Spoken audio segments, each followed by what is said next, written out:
Next question number 9th, two unlike parallel forces P and Q means unlike है, दोनों की opposite direction होगी, where P is greater than Q, act at A and B respectively.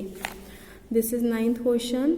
आपके पास force है, देखो A point, ये A पर P फोर्स लिया, सिर्फ इतना ही आपको देखना है, A पर P फोर्स लिया, B पर मैंने Q फोर्स लिया, दोनों अनलाइक हैं, अनलाइक और P बड़ा है, तो आपके पास यहाँ आ गया।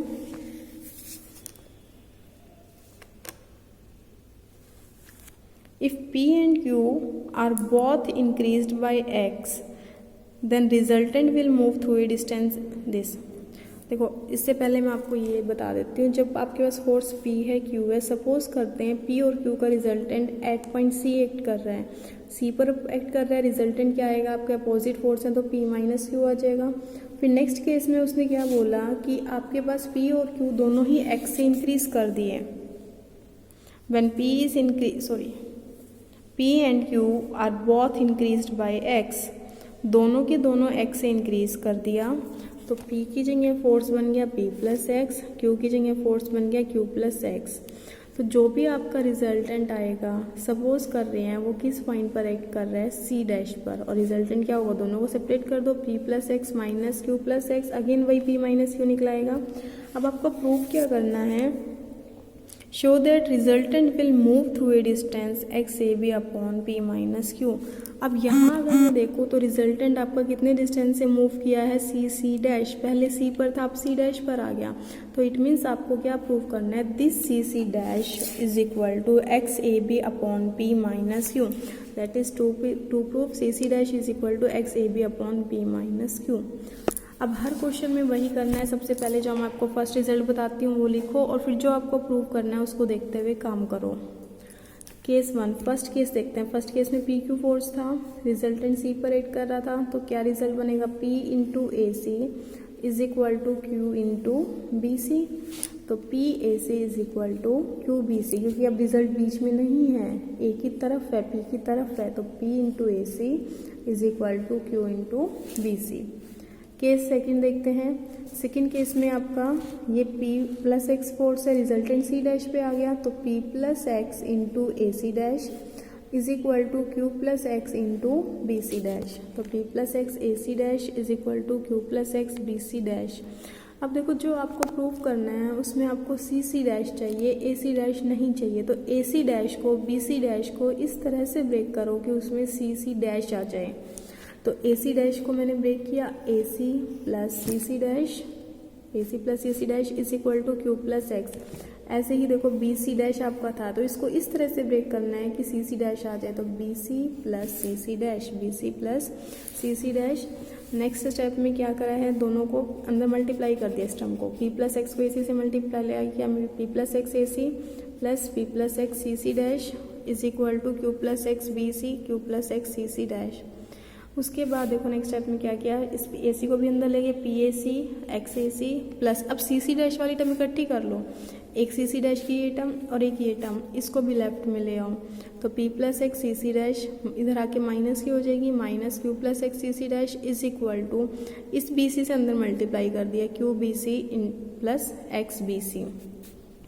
अब पी ए सी नंबर 1 से देखो, नंबर 1 में पी ए सी किसके इक्वल था, क्यू बी सी के, तो पी ए सी की जगह भी क्यू बी सी रखा plus X A C as it is, इन दोनों में से सी डैश कॉमन लिया, तो अंदर P plus X minus Q minus X is equal to ये Q B C as it is, X B C as it is, इस Q B C से Q B C cancel out हो गया, यहाँ x से x cancel out हो गया। तो देखो यहाँ मैंने ये वाली टर्म लिखी है सी डैश वाली, C dash is equal to into P minus Q is equal to, right side वाली टर्म लिखी है एक्स बी सी, और इस वाली टर्म को भी राइट पे ले गई माइनस एक्स ए सी, यहाँ से एक्स कॉमन लिया, अंदर आया बी सी माइनस ए सी। अब चेक कर लो, बी सी माइनस ए सी, इसमें से आप ये डिस्टेंस घटाओगे तो ऑटोमेटिकली आपके पास ए बी आ जाएगा, तो एक्स इंटू ए बी आ गया, यहाँ से हमने सी डैश फाइंड आउट किया। सारे 2-3 क्वेश्चंस बिल्कुल इसी पैटर्न पर हैं आपके। 10th क्वेश्चन भी देखो बिल्कुल ऐसा ही है।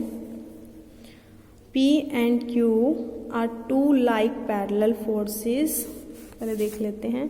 देखो ये आपके पास P फोर्स है, मैंने A पॉइंट पर लिया हुआ है, B पर Q फोर्स लिया हुआ है, दोनों का रिजल्टेंट मैंने C पर लिया, रिजल्टेंट क्या आएगा P प्लस Q। P भी move parallel to itself through a distance x। उसने कहा P ने मूव किया खुद के पैरेलल कितने डिस्टेंस से x से। देखो ये P फोर्स था, ये मूव खुद के पैरेलल मूव करके यहाँ आ गया, नई पोजीशन को मैंने डॉट डॉट से इंडिकेट किया और कितने डिस्टेंस से मूव किया x से। पहले A पर था, अब A डैश पर आ गया, तो रिजल्टेंट भी पहले C पर था तो अब किस पर आ गया C डैश पर। नया रिजल्टेंट फोर्सेस वही हैं, बस पॉइंट का फर्क है, A की जगह A डैश था तो इसीलिए रिजल्टेंट भी C से C डैश पर शिफ्ट हो गया। रिजल्टेंट सेम रहेगा P plus Q। Show that the resultant moves through a distance Px upon P plus Q। अब यहाँ देखो रिजल्टेंट कितने डिस्टेंस से मूव किया CC डैश से, तो इट मीन्स क्या प्रूव करना है CC dash is equal to Px upon P plus Q।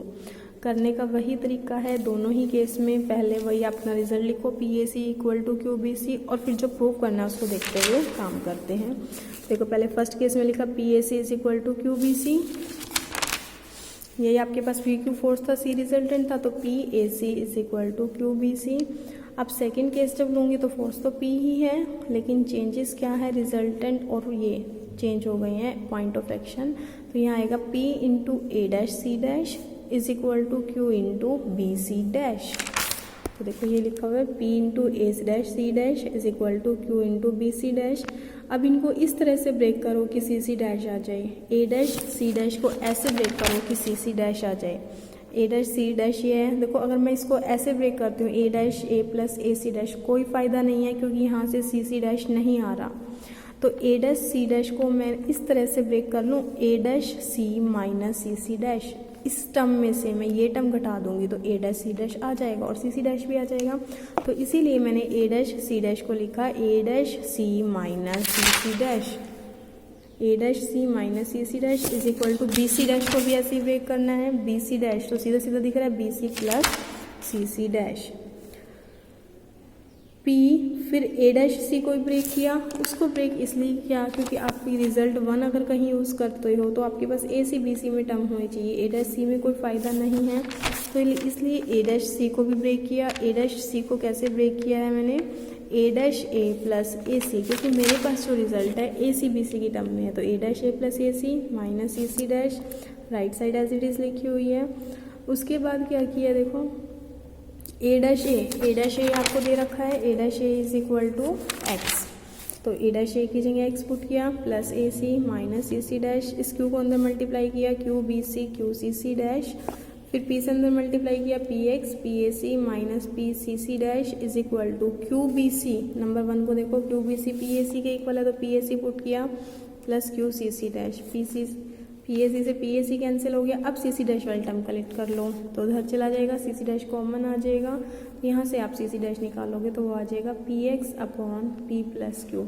देखो इन क्वेश्चंस में आपको कुछ नहीं करना, जितने केसेस आपको दे रखे हैं उस हिसाब से आप रिजल्ट लगाते चले जाओ और जो प्रूव करना है उसके हिसाब से काम करो, जो गिवन है उसको देखते हुए करो, अपने आप ऑटोमेटिकली आपका रिजल्ट आ जाएगा।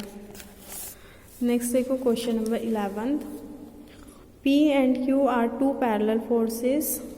देखो यहाँ मैंने ड्रॉ कर रखा है, A पॉइंट पर P फोर्स लिया, B पर Q लिया, जिनका रिजल्टेंट C पर एक्ट कर रहा है, फर्स्ट केस है। सेकेंड केस है आपका even on increasing them by x and y respectively, it means P की जगह तो P प्लस एक्स कर दिया, Q की जगह Q प्लस वाई कर दिया, the position of the resultant does not change, यानी कि रिजल्टेंट अब भी आपका C पर है, पहले भी आपका C पर था, मीन्स P को चेंज किया P प्लस एक्स से, Q को चेंज किया Q प्लस वाई से, रिजल्टेंट अब भी आपका C पर एक्ट कर रहा है। आपको प्रूव करना है P by Q is equal to X by Y, means P Q की रेशियो आनी चाहिए एक्स टू वाई, ये आपको प्रूव करना है। It means P by Q is equal to X by Y आपको प्रूव करना है, तो वही हम करते हैं। पहले केस 1 लो, इस पे रिजल्ट लगाओ, केस 1 पे रिजल्ट लगाओगे P into A C is equal to Q into B C, ये रिजल्ट लिखा। फिर सेकेंड पर लगाओ, सेकेंड केस पर result P plus X into A C is equal to Q plus Y into B C. अब देखो जो आपको रिजल्ट चाहिए वो पी क्यू और एक्स वाई में चाहिए, ए सी बी सी नहीं चाहिए। ए सी बी सी नहीं चाहिए तो दोनों को डिवाइड कर दो ताकि कैंसिल हो जाए।